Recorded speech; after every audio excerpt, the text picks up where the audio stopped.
I'm Gary, and this is Coasting with Culture, which is all about combining theme park visits and riding roller coasters with various cultural experiences around the world. Previously, Eric and I enjoyed exploring the historic Austrian capital of Vienna, with a surprise performance of the Vienna Symphony as we went back to Prater, then getting to check out sites associated with the Habsburg dynasty, Sigmund Freud, and their legendary composers. Plus, we got a taste of that signature sacre torte. Next, our last day in Austria begins with a drive back over toward Germany, so we can make our way back home from Munich. And along the way, we visit a smaller West Austrian theme park with a rare coaster model on the verge of closing, but also had a chance encounter with a couple of folks in the park that led to a special experience. Before leaving the greater Vienna area, we made a stop at Hohe van Weisse, a ski hill on the outskirts of town that offers a mountain coaster in the summer, and this was one of those crazy Brandauer single-rail mountain coasters known for its wild forces. Unfortunately though, we wouldn't get to see if this one lived up to the others we'd experienced back in North America, because it was closed. And I mean closed. Like pieces of the track were scattered in different places and not in place for it to run. So a bummer to have spent the time to get there, but at least it was only a small detour and it was easy to get back on track for our journey west. After a few hours, we made our way to the north of Salzburg in a town called Straßwaldchen and to our final Austrian park of the trip, Fantasiana. Walking into the park, I had a feeling I'd like the place right away, because much like Family Park the other day, it has some adorable and humorous theming. And I was probably a bit more excited for the main coaster here than I would be for other similarly sized rides at other parks, as I heard from a number of well-traveled enthusiasts that packed coasters like Wild Train are actually pretty wild. So I made it a priority when I heard that this one was about to retire. But all those good vibes I was getting started to fade pretty quickly, because as Erica and I went for our lap, there was a problem. The seatbelts were just a smidge too short, and thus, I wasn't allowed to ride. Most rides I wouldn't be as worried about because I generally have the chance to get myself back into shape, or sometimes it's rides that I've already experienced in the past, so I don't sweat it as much. But this ride doesn't have much time left, and so missing it made it all the more disappointing. Although its replacement has the potential to be a pretty good ride, as they'll be adding a mock Big Dipper in its place.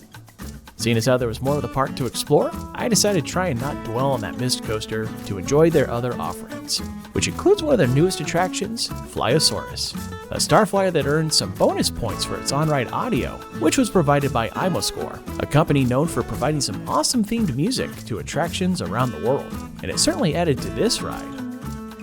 We were also able to try out the other park's coaster, Friedelin's Verrückter Zauberexpress, a small launching family coaster from Art Engineering, which is the same model and layout as Snoopy's Racing Railway, located in Carowinds and Canada's Wonderland.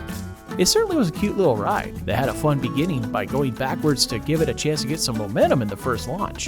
And I liked the theming they had for it, as it was much better than other parks with similar sized coasters that would just plop down some cutouts on a flat piece of land.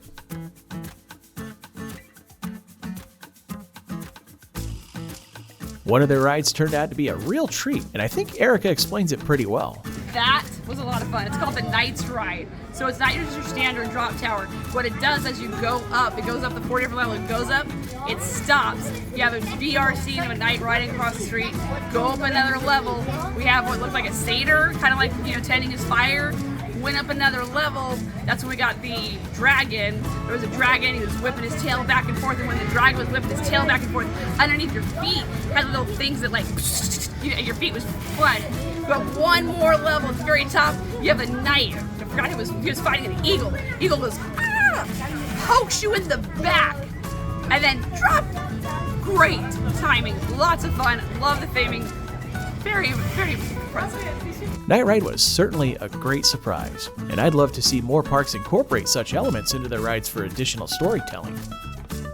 Something I also enjoy with smaller parks is when they have a lot of interactive displays, even if the technology of the animatronics isn't to the same level as the major parks. Here they have several tied to various fairy tales. Rapunzel, hey girl, why don't you let down your hair?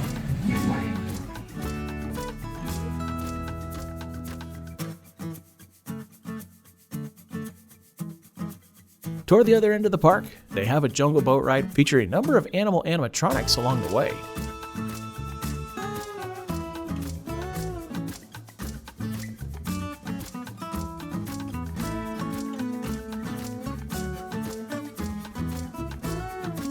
There are several other rides nearby that could be worth a spin, whether it's the swan boats that give you some exercise, a small train ride that takes you to the west,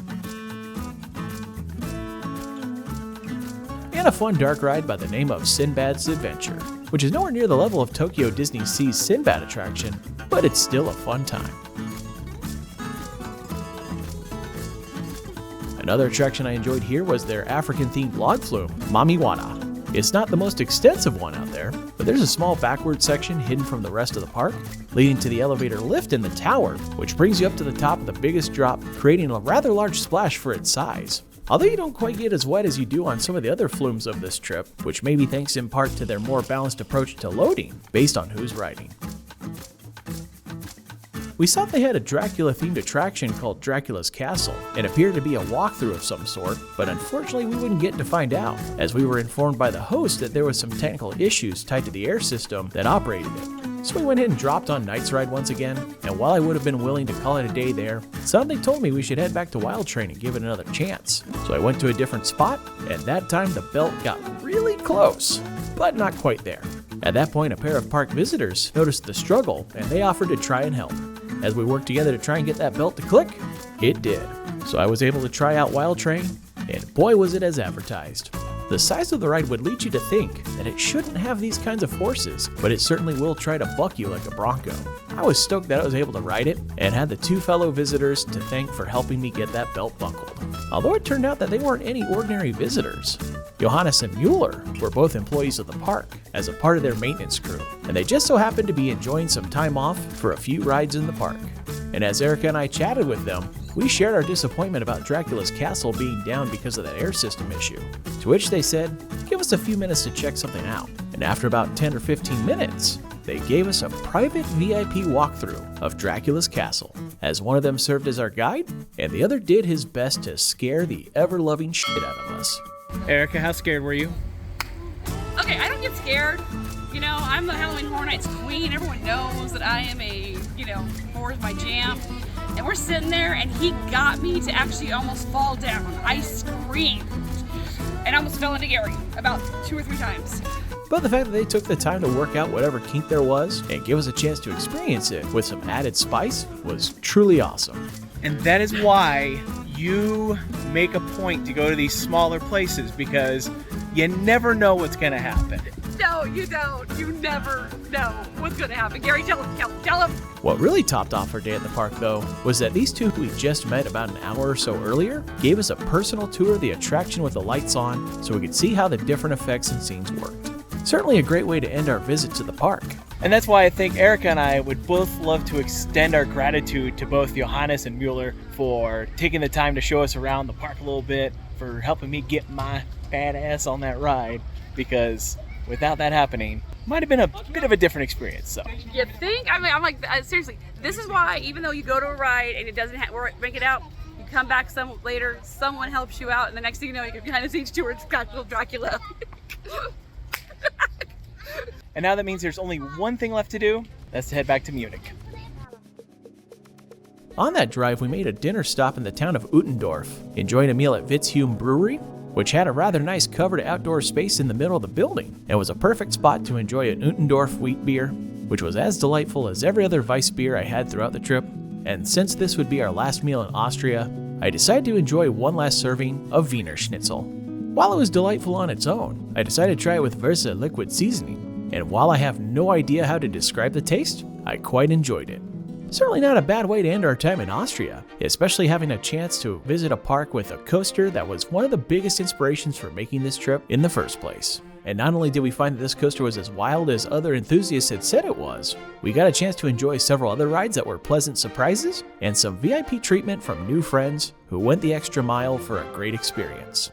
I'd gladly come back to this park for another visit if I happen to be in the area, and with a new coaster on the way, I have even more of an excuse to do so. But as our time in Austria comes to an end, it'd be time for us to start heading home the next morning. Or would it? Plot twist! As it turns out, currently laying in bed at this hotel in Munich, and this is the point where supposed to start telling you about the flight back home to the US. However, the numbers for tomorrow, not looking so good. So we're going to have to face the possibility of either not making the flight or being on a very busy flight to get back to the States. Or we could postpone a day to get onto a flight which has a little bit better space and some added comfort, possibly. We ended up deciding to go with option 2, which means we have an extra day and it's going to be spent here in Germany. Where exactly are we going? Guess you'll just have to come back to find out now, won't ya? Thank you for watching this video from Coasting with Culture. If you enjoyed it, please give it a thumbs up and click on the subscribe button to see future videos here on YouTube, like these ones which you may enjoy as well. Additional content can be found at coastingwithculture.com, and you can also follow Coasting with Culture on various social media channels at CoastWCulture for announcements, previews, and updates. Thanks again for watching, and until next time, take care and safe travels.